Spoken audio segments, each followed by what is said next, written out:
목요일 새벽 예배를 하나님 앞에 올려드리겠습니다. 오늘 우리에게 주신 하나님의 말씀 시편 147편 1절에서 11절 말씀입니다.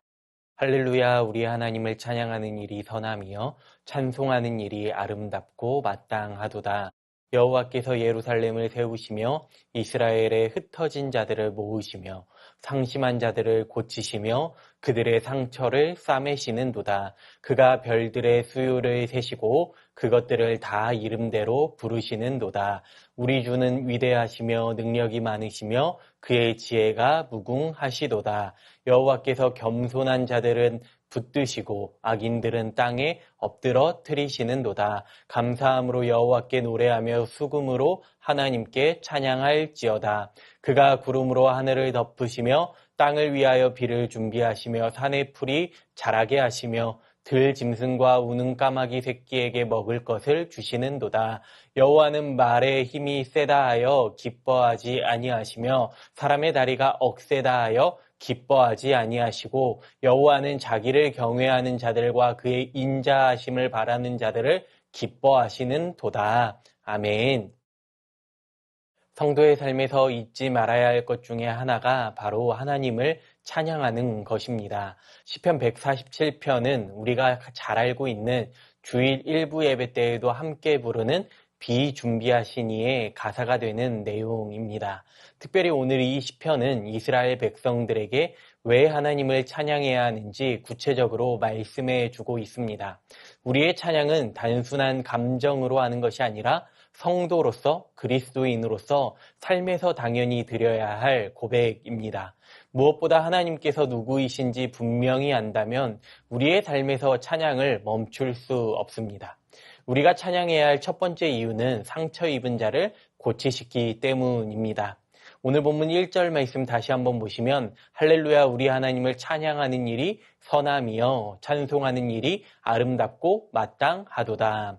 그러니까 시편 기자는 하나님을 찬양하는 일이 얼마나 선하고 아름다운 일인지를 고백하고 있습니다. 찬양은 단지 기분 좋은 노래가 아니라 하나님께서 누구신지에 대한 깊은 인식에서 나오는 응답입니다. 그래서 오늘 본문 2절에서 6절 말씀 보시면 하나님의 회복의 능력을 강조하고 있습니다. 2절 말씀은 예루살렘을 세우시며 흩어지는 자들을 모으시는 하나님을 찬송하고 있습니다. 이것은 포로 생활에서 돌아온 백성들을 향한 하나님의 회복의 역사입니다.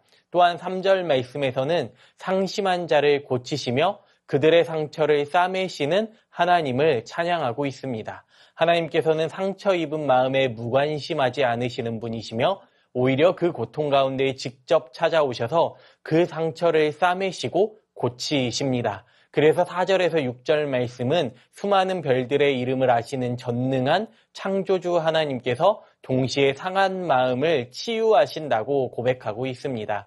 이것이 오늘 우리도 하나님을 찬송해야 할 이유입니다. 하나님은 우리의 삶에서도 죄로 인해 흩어졌던 마음과 깨어진 관계와 무너진 마음을 다시 모아주십니다. 또한 예수 그리스도께서 우리의 죄와 상처를 짊어지기 위해 이 땅 가운데 오셨고 십자가 위에서 우리의 상처를 대신 받으셨습니다. 오늘 나를 가장 잘 아시는 하나님께서 오늘 나의 상처를 돌보고 계시고 오늘 나의 상처를 싸매어 주십니다. 또 한 가지는 이 세상을 하나님께서 다스리고 계시기 때문입니다. 오늘 본문 7절 말씀 보시면 감사함으로 여호와께 노래하며 수금으로 하나님께 찬양할지어다 라고 고백합니다. 하나님께서는 단지 인간의 영혼만 돌보시는 것이 아니라 자연 만물과 피조세계 전체를 돌보고 계십니다. 그렇기 때문에 8절과 9절 말씀에서 구름을 일으켜 비를 준비하시고 들짐승과 까마귀 새끼까지도 먹이시는 그 하나님을 찬양하고 있습니다. 하나님의 돌보심은 광대하면서도 또한 매우 구체적으로 돌보고 계십니다. 이 세상은 그렇기에 우연히 존재하는 생명이 단 하나도 없는 것입니다. 다 하나님의 섭리 안에 있고 하나님의 보호하심 아래에 있는 것입니다. 이어지는 10절과 11절 말씀은 무엇보다 하나님은 인간의 힘이나 무력에 감동하지 않으시고 오히려 하나님을 경외하고 인자하심을 바라는 자를 기뻐하신다고 말씀합니다. 우리가 너무나도 잘 아는 사실이죠. 하나님은 사람의 업적이나 지위, 외모나 공로나 능력이 아니라 오직 하나님을 의지하는 믿음을 보고 계십니다. 자녀들이 부모에게 무엇인가를 잘해서 부모가 자녀를 사랑하는 것이 아니라 그저 부모를 신뢰하고 안기는 모습이 부모에게 기쁨이 되는 것입니다. 이처럼 하나님께서도 우리의 마음을 전적으로 주님께 맡겨드릴 때 기뻐하고 계십니다. 그러므로 까마귀 새끼를 먹이시는 그 하나님, 우리의 필요를 넉넉히 공급하시는 하나님, 그 하나님을 우리가 신뢰하며 찬양할 수 있기를 바랍니다. 마지막으로 우리에게 말씀하시고 구원하시기 때문에 찬양해야 합니다. 오늘 말씀의 후반부에 해당하는 12절에서부터 이제 시인은 예루살렘과 시온을 향해 하나님을 찬양하라고 말하고 있습니다. 왜냐하면 하나님께서 성을 견고하게 하시고 자녀들에게 복을 주시며 평강을 주시기 때문입니다. 평강이 무엇입니까? 당시 시대로 생각해보면 전쟁이 없는 그러한 평안한 상태를 생각해 볼 수 있을 것입니다. 오늘을 살아가는 우리에게는 환난이나 고난, 어려움이 없는 것을 평안이라고 말할 수도 있을 것입니다. 그러나 성경에서 말하는 평강, 히브리어로 샬롬은 하나님과의 바른 관계에서 시작됩니다. 우리의 삶이 하나님 안에 있을 때에, 하나님의 손에 전적으로 맡겨졌을 때에 우리가 누릴 수 있는 것입니다. 오늘 우리에게는 예수 그리스도라는 이 평강으로 살아가는 것입니다. 예수 그리스도께서 친히 자신을 들여 하나님과의 평강을 누리게 하셨고 이것은 다른 것으로 대체할 수도 없고 대신할 수도 없는 은혜입니다. 또한 하나님께서는 말씀을 땅에 보내시고 말씀으로 자연도 다스리시고 창조의 질서를 유지하십니다. 뿐만 아니라 말씀으로 오늘을 살아가는 우리를 살리셨습니다. 요한복음 1장 14절 말씀이 육신이 되어 우리 가운데 거하심에 우리가 그의 영광을 보니 아버지의 독생자의 영광이요 은혜와 진리가 충만하더라. 오늘 이 말씀이 우리를 살게 하십니다. 말씀으로 창조하신 하나님께서 우리를 위한 구원의 말씀도 우리에게 친히 베풀어 주십니다. 예수 그리스도는 육신이 되어 이 땅에 오신 하나님의 말씀입니다. 예수님의 십자가 보혈의 은혜로 말미암아 하나님의 뜻이 온전하게 이루어졌고 우리에게는 바꿀 수 없는 영원한 샬롬, 평강을 허락해 주셨습니다. 이것이 바로 복음이죠. 우리에게는 바꿀 수 없는 은혜이고 가장 큰 기쁨의 소식입니다. 오늘 우리의 삶 속에서 하나님의 말씀이 얼마나 크게 자리하고 있고 또 그 말씀을 얼마나 소중하게 생각하고 있는지 이 시간 한번 돌아보실 수 있기를 바랍니다. 하나님은 오늘 또 우리에게 말씀하고 계십니다. 그 말씀을 가까이 해야 하고 그 말씀의 순종으로 나아가야 합니다. 그 말씀을 붙들고 하루하루를 살아가야 하는 것이죠. 사랑하는 성도님들, 오늘 시편 147편의 시인의 고백처럼 우리의 삶으로 날마다 하나님을 찬양하고 노래하는 복된 성도의 삶을 살아가기를 소망합니다. 하나님은 우리의 상처를 고치시고 우리의 삶을 돌보시고 우리의 구원을 아름답게 이루어 가십니다. 이 놀라운 은혜를 우리가 누리고 살아가고 있기에 내 삶에서 하나님을 찬양하지 않을 이유가 하나도 없는 것입니다. 이사야 43장 21절 말씀은 이렇게 말씀합니다. 이 백성은 내가 나를 위하여 지었나니 나를 찬송하게 하려 함이니라. 이 말씀처럼 하나님의 창조 목적에 맞게 오직 주님을 위해 살아가는 오직 주님만을 찬양하는 이 인생 되시기를 소망합니다. 비록 우리의 삶이 광야와 같을지라도 우리의 삶이 지금은 고난 가운데 있을지라도 주일에 주셨던 그 말씀처럼 슬픔이 변하여 춤이 되게 하시는 그 하나님의 인도하심을 신뢰하시면서 오늘 또 하나님을 찬양하는 복된 인생 살아가시기를 간절히 소망합니다. 주신 말씀 기억하며 함께 기도합니다. 상처 입은 자를 회복하시는 하나님을 바라보고 오늘 또 하나님께 소망을 두는 인생 되게 하여 주시옵소서. 하나님의 섬세한 돌보심과 공급하심을 바라보며 염려와 두려움보다 찬양과 감사가 먼저 되는 삶이 되게 하여 주시옵소서. 하나님의 말씀을 가까이 하고 복음을 삶으로 살아내게 하여 주시옵소서. 주신 말씀 기억하며 기도합니다.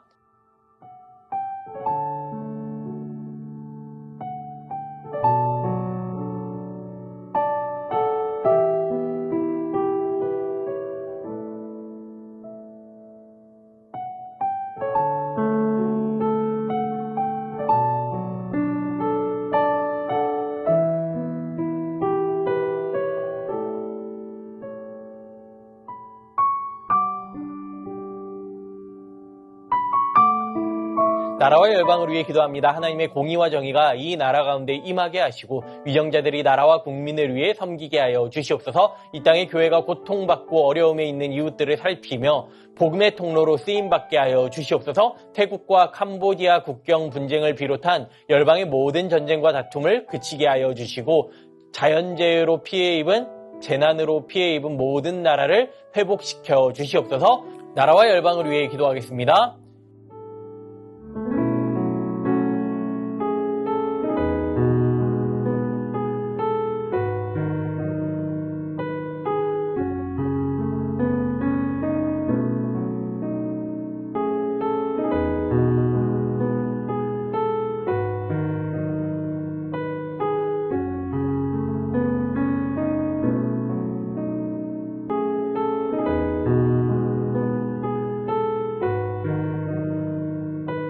교회를 위해 기도합니다. 슬픔이 변하여 춤이 되게 하시는 하나님의 인도하심을 신뢰하게 하옵시고 성탄을 준비하는 모든 손길 가운데 은혜를 베풀어 주시사 특별히 다음 세대의 자녀들이 복음의 참된 기쁨을 깨닫게 하여 주시옵소서. 담임 목사님 성령 충만하게 하시고 날마다 세임과 능력과 지혜를 더하여 주시옵소서. 시니어 어르신들 날마다 강건하게 붙들어 주시라고 이 시간 교회를 위해 기도합니다.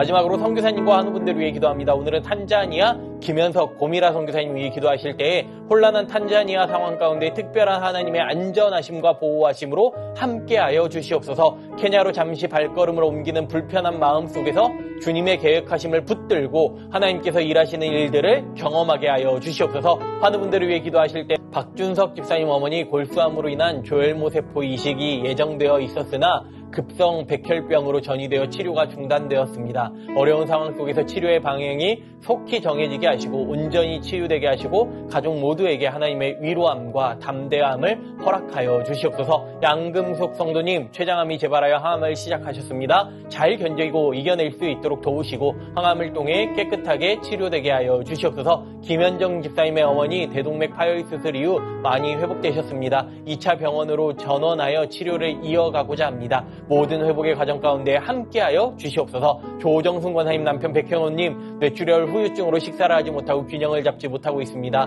손상된 신경과 기능을 회복시켜 건강을 속히 되찾게 하여 주시옵소서. 박세은 집사님 유방 발병 이후 뼈로 전이된 상황 가운데 있습니다. 통증이 온전히 사라지게 하시고 치료의 과정 속에서 회복의 은혜를 경험하게 하여 주시옵소서. 김민정 집사님 방사능 치료 효과가 크지 않아 현재는 호르몬제 치료를 받고 있습니다. 검사 수치 더 이상 악화되지 않고 안정되게 하시고 하나님의 은혜로 회복되게 하여 주시옵소서. 권호승 원사님 진행 중인 암 치료가 계속 효과를 나타내어 암세포가 완전히 사라지게 하시고 면역력이 증가하여 모든 치료 잘 감당하게 하여 주시옵소서. 노성빈 형제님 크론병으로 8주에 한번 주사에 치료받고 있습니다. 부작용이 생기지 않도록 보호하여 주시고 소장의 모든 염증 사라지게 하여 주시옵소서. 이외에도 수술 후에 회복 가운데 계신 분들, 항암 치료 가운데 계신 분들 모든 환우분들의 몸과 마음 회복시켜 주시라고 마지막으로 선교사님과 환우분들을 위해 기도하시고 자유롭게 기도하겠습니다.